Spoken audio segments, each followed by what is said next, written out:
Hello, my name is Steve Huff and I'm the president of Accuracy X. And you guys are used to watching me do one of these videos, introduce myself, and then show you one of our cool rifles or pistols and how accurate and how well our products perform. But today this video has a completely different purpose. For those of you that have been paying attention, and more importantly, for those of you that are not aware, Virginia is in a fight for its life for its Second Amendment freedoms and rights. The first thing I'd like to ask each of you watching this video is please watch the entire video. And then I'd ask you to please, I would beg you to share it with everyone you know. I have never in my life felt compelled to reach out and make a statement like this before. And I am truly concerned about what's happening in my state. I believe that Republicans and Democrats alike love their families and want to protect their families. I refuse to believe that this is a right and left debate. I refuse to believe that this is a Democrat and Republican issue on one side or the other.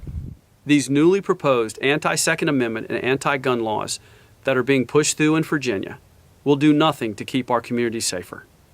Everyone knows that. The FBI's own statistics back that up. So why are they doing this? Because it isn't about community safety with these folks. It's about the fact that they don't like that the Second Amendment exists at all.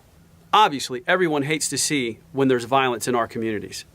And we all want to find solutions that help improve that situation. But we know that this legislation is not intended to address that. I no longer believe their story that this is just about public safety. If it was, the laws they're proposing would be different. But in fact, what they're doing is they're proposing the widest, most far-reaching, egregious laws they can to affect the widest amount of firearms as possible. If these laws go into effect, instantly, with the stroke of a pen, millions of what are now law-abiding citizens in Virginia, these are people who get up every day, work hard, pay their taxes, raise their families, follow the laws, be good citizens for the state of the Old Dominion, will be made criminals instantly once these laws pass. This is outrageous and is unacceptable. We cannot stand by and let the elite powers of our government, who have been chomping at the bit for this opportunity to force feed us their worldview that is completely contrary to what we believe, what we hold dear, and what our forefathers fought and died for. The Constitution exists for a reason. Our laws largely exist, and the Bill of Rights exists to control and limit government's encroachment upon the citizens' lives, not the other way around. And these laws clearly violate citizens' rights to keep and bear arms, to protect themselves, because it's an inalienable right. This is a far scary overreach. This is no longer about agreeing to find a middle ground. If it was only about the AR-15, the laws they are proposing would not be written the way they are. So guys, let's look at the verbiage of some of these bills that are being proposed. So this is Senate Bill number 16, proposed by Dick Saslow. So this bill describes an assault rifle, actually an assault firearm, by these terms, and there's many of these. A semi-automatic centerfire rifle expels a single or multiple projectiles by action of an explosion of a combustible material with a fixed magazine capacity in excess of 10 rounds. Or a semi-automatic centerfire rifle that expels single or multiple projectiles by action of an explosion of a combustible material that has the ability to accept a detachable magazine and has one of the following characteristics. One of the following characteristics: a folding or telescoping stock, a pistol grip that protrudes conspicuously beneath the action of the rifle, a thumbhole stock, a second hand grip, a protruding grip that can be held by the non-trigger hand, a bayonet mount, a grenade launcher, a flare launcher, a silencer, a flash suppressor, a muzzle brake, a muzzle compensator. Folks, that just described the vast majority of firearms in the state of Virginia, and they know this. In addition, Senate Bill 16 says a semi-automatic centerfire pistol that expels single or multiple projectiles by action of an explosion or a combustible material that has had the ability to accept a detachable magazine and has one of the following characteristics: a folding or telescoping stock, a thumbhole stock, a second hand grip or a protruding grip that can be held by the non-trigger hand. And this is a big one: the capacity to accept a magazine attaches to the pistol outside of the pistol grip, a shroud that is attached to or partially or completely encircles the barrel that permits the shooter to hold the pistol with the non-trigger hand without being burned, a manufactured weight of 50 ounces or more when the pistol is unloaded, a threaded barrel capable of accepting a silencer, a flash suppressor, a barrel extender, a forward hand grip, And here's the kicker, and all of these end with this, or any characteristic of like kind as enumerated in clauses 1 through 7. Basically, that is so vague that they can make it mean anything they want. And those descriptions would basically make every sporting pistol and every semi-automatic pistol in the state of Virginia almost immediately illegal under this new legislation. It is unbelievably aggressive and unconstitutional what they are proposing. As I said, this shows us what they really, really mean. We've heard lots of these delegates and these senators go, hey, wait a minute, these aren't finished bills. They haven't gone through committee. They haven't been edited. Folks, you wrote the bills. They shouldn't need to be edited. This is, in your own words, your dream world. A world where almost no firearms are allowed and almost no Second Amendment freedoms are allowed to the citizens of Virginia. So let's talk about Clause 7. The capacity to accept a magazine that attaches to the pistol outside of the pistol grip. The capacity to accept a magazine, not the magazine. And what that is saying is if you own a semi-automatic pistol that uses a detachable magazine and it has the capability of receiving a magazine that holds more than 10 rounds, then you are not allowed to own that firearm. It is illegal under this new proposal. Not that you don't have a magazine that holds more than 10 rounds. They've written it so vague that even though the pistol and you only have a 10-round magazine, the fact that somewhere somebody could have a magazine that would hold more than 10 rounds and it would be attached and it would be outside of the pistol grip basically means that that pistol is illegal, as would any rifles or shotguns. That's their intent. These are smart people. They know what they're doing. They know exactly what they're doing, and they see their opportunity as right now. And we as Virginians have to stand up and we have to defend our rights as we've never done before. Furthermore, let's talk about what their definition of a shotgun that would be outlawed would be. A semi-automatic shotgun that expels single or multiple projectiles by action of an explosion of a combustible material that has one of the following characteristics: a folding or telescoping stock, a thumbhole stock, a pistol grip that protrudes conspicuously beneath the action of the shotgun, the ability to accept detachable magazines, and again, of course, the fixed magazine capacity of 7 rounds, and at the end, as in all of these, any characteristic of like kind as enumerated in clauses 1 through 5. Guys, this isn't about gun safety. This isn't about making our communities safer. This isn't about public safety. To be honest with you, these politicians have lied to us, and we're on to them now. This is not what they say it is. It is absolutely about making our Second Amendment rights so thin and so narrow they almost don't exist in the state of Virginia.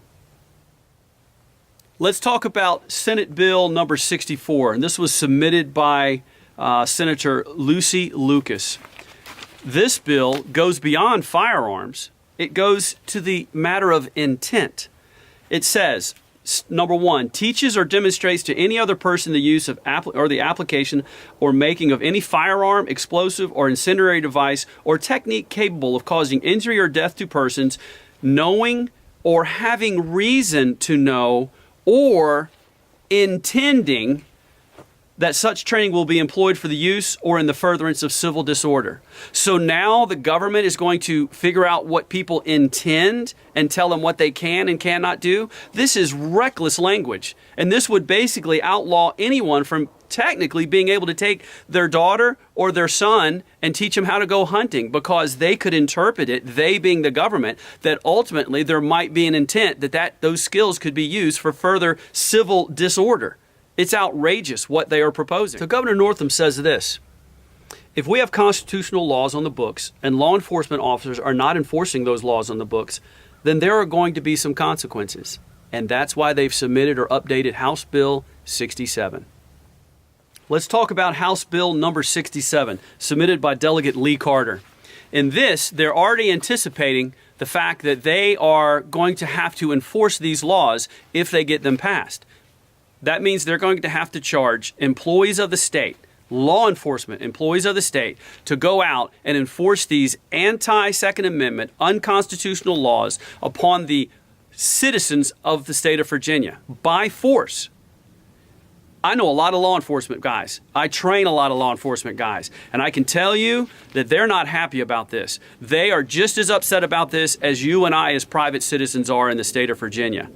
But let me tell you what House Bill number 67 says. It's basically saying that public safety employees striking terminates and becomes temporarily ineligible for public employment. Essentially what they're saying is any agency or government official who strikes or willfully refuses to perform the duties of his employment by such action be deemed to be terminated from his employment and shall thereafter be ineligible for employment in any position of any capacity. And it gives a time frame. So what they're basically telling all of those law enforcement officials is, hey guys, if you want to keep your jobs, if you want to keep your pensions, if you want to keep your health care, we're going to force you to exercise and enforce unconstitutional laws in the state of Virginia. Outrageous. Patently outrageous. After hearing and reading the contents of these proposed bills, it should be very obvious to you that none of this is about increasing gun safety or making our communities safer. It has one agenda: to disarm the citizens of Virginia and to rapidly curtail the freedoms within the Second Amendment that we are guaranteed. And we cannot stand by and let this happen. Almost every rifle, pistol, and shotgun in the state of Virginia would immediately become illegal to own or possess. The laws are so crazy and so stringent that they even specify components of these rifles and pistols and shotguns could be considered and would be considered contraband. So if you just had a plastic pistol grip and nothing else that could be attached to something, that would make you a felon. It's crazy to believe that we've come to this. Our governor, Ralph Northam, yes, that Ralph Northam, he tells us that this is about public safety. This is about keeping our communities safe. Well, sir, I respectfully disagree. When I read the bills that you and your cohorts have submitted, they are patently unconstitutional. The Heller decision is clear on this. The argument that we are only protected for firearms that existed in the 18th century is ridiculous at best. Then are we not also protected under the First Amendment for new media like social media and email? The only time your privacy is protected is if you write a letter with a quill pen? I do not believe so. And the Supreme Court has decided on this.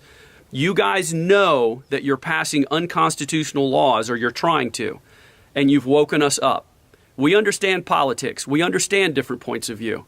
But we also understand the inalienable rights that every American is born with and every American citizen is granted when they become a citizen. And sir, you are attacking those rights. And the fact that over 90 municipalities and county and locations in Virginia, to the date of me filming this video, have declared or will declare that they are a Second Amendment sanctuary location tells you all you need to know. Guys, there's only 95 counties in the entire state. Does that sound like this is the will of the people to you? And if you think that this is just Republican holdout bastions of pockets of right-wing, gun-toting, loving people, let me tell you, many of these counties have thousands and thousands of people show up for a board meeting, and they can't fit people into the locations. They won't even fit into high school gyms. They have so many people showing up. Do you think that that's only Republicans showing up? No. This is affecting all Virginians, no matter what your political preferences are. They know that these laws are unconstitutional. They know they will be appealed. They don't care. This is their opportunity to force something through and get it on the books. Then you get to the statements that certain legislators have made after the proposal of this. Here's a statement by Democratic committee person Catherine Morrison. She says, "To me, we are a nation of laws and not men, and we all follow laws we don't particularly want to follow." Morrison said that's the democratic process. The majority wins and then compromises with the minority, and they make policy. She went on to say the prospect of ignoring laws that the state legislature might pass is an outrage.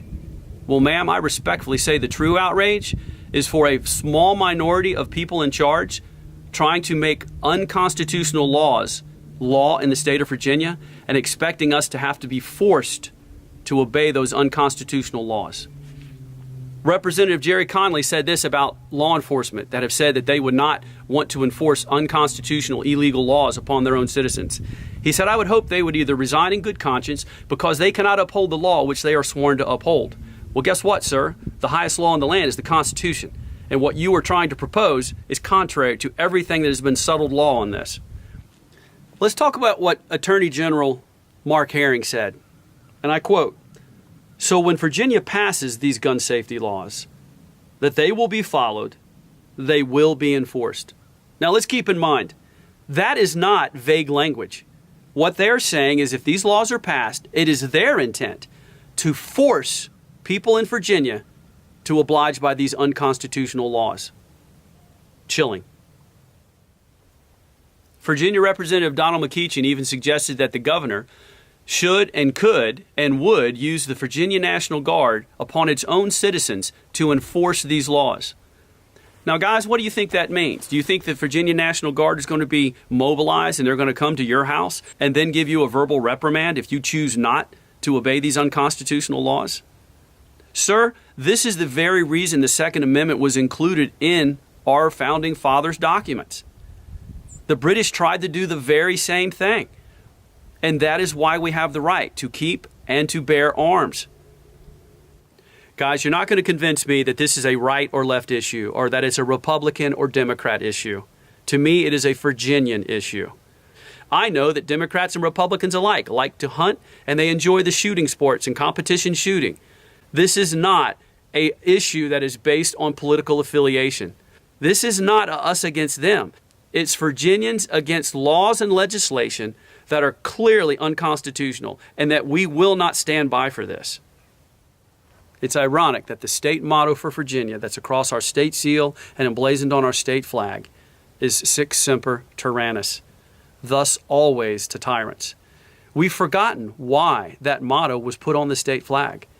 Virginia was one of the original 13 colonies. They were originally ruled and governed by the British government from afar. And because of the overreaches of that government, the Revolution of America was born and spawned and created the greatest nation on earth. How soon we forget that tyranny is not something that's in the past, but can rear its ugly head at any time. We need to remember and we need to defend our rights today, just as our forefathers did over 200 years ago, to ensure that future generations will enjoy the same freedoms and the same privileges as we have in our lives. Folks, this is now or never. This is not something you can afford to sit on the sidelines and see what happens. This is our high water mark. This is the day that we will look back on, and this is the time we will look back on and say, that was where the tide turned, or that's where the end began. This is a blitzkrieg of legislation.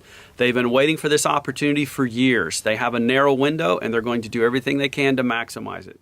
If you can, donate to some Second Amendment initiative that is trying to fight the fight for us. They need the funds to back and resist. We all know that millions of dollars have been funneled into the state to support these candidates and to promote this initiative.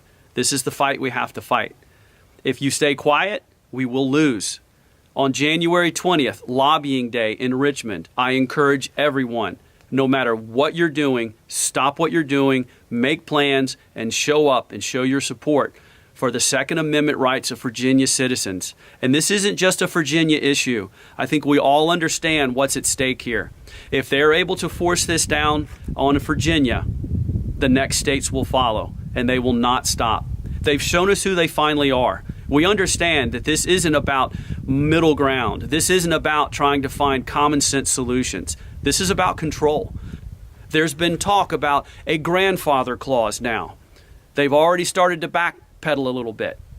Well, you know what? We're not interested in a grandfather clause. What would have happened if our forefathers had opted for a grandfather clause against the British government? There would have never been a United States of America. And the generations that have passed between then and now would have not known the freedoms that we are all fortunate enough to have. Guys, freedom is tough. Freedom is hard. We have it so good in this country, and we've had it good for so long, we forgot that it has to be tended to. It has to be protected. It has to be nurtured. I'm asking you to do your part today. Donate where you can to help these initiatives for the Second Amendment organizations to get the word out. Tell your friends, call your friends, let everyone know. As I said, I do not believe this is a left or right issue. I believe everyone, or the vast majority of people, realize this is an overreach that cannot be accepted. And in addition to that, please do everything in your power to be at the Virginia State Capitol in Richmond on January 20th. We need you to be there. We need a public showing of support that is so massive and so overwhelming that these few that are in power right now that are trying to push this, let them understand they do not represent the will of the people. Again, over 90 municipalities and locations have declared a resistance to this illegal action or potential illegal action by these state legislators. We must let them know that we will not stand for this. So what can you do to help us defend our Second Amendment rights in the state of Virginia? Well, first of all, you can't count on somebody else to do the fighting for you. You can't count on somebody else to go to Richmond for you. You can't count on somebody else to spread the word for you. You need to be able to stand up and take your place in the line. It's going to take all of us. Yes, we'd love to have you in Richmond on January 20th. That's lobbying day, and there's going to be probably tens, if not hundreds of thousands of people that are going to show up and support what we're trying to fight against with these new legislative laws. But you can do little things like talk to your neighbors and friends, share things on Facebook. Again, share this video, let people know what's going on. Most people don't understand how aggressive these new proposed laws are, but you can't rely on someone else to defend your Second Amendment rights. It is not the NRA's job to defend your Second Amendment rights. Yes, they do a good job. The Virginia Civil Defense League, all those guys work really hard and do a good job. But it's ultimately yours and mine responsibility to defend and stand up for our own rights. I beg you and I beseech you, contact your elected officials. Don't just contact them once. Contact them 5-6 times a day. Tie up their email, tie up their phones, tie up their offices. Do everything in your power to be the noisy, loudest people you can to let them know that we don't stand for this. This is a Virginian issue, and everybody that is not just so far politically on one extreme or the other understands that these laws are such an overreach and have nothing to do with really solving the problems we're trying to address. It's an opportunity for them to gain control and to grab power at the expense of us, the citizens of the Old Dominion, and we cannot let this stand. Thank you again for watching this video and educating yourself about this very important subject. Share this information with your friends. Have conversations with your colleagues, people at work, your community, your family. This is what we must do. We must get this information out so that everyone knows what's trying to be done. I look forward to seeing you on January 20th, 2020 at Lobbying Day in Richmond, Virginia, so that we can stand together and protect freedom in the great Old Dominion.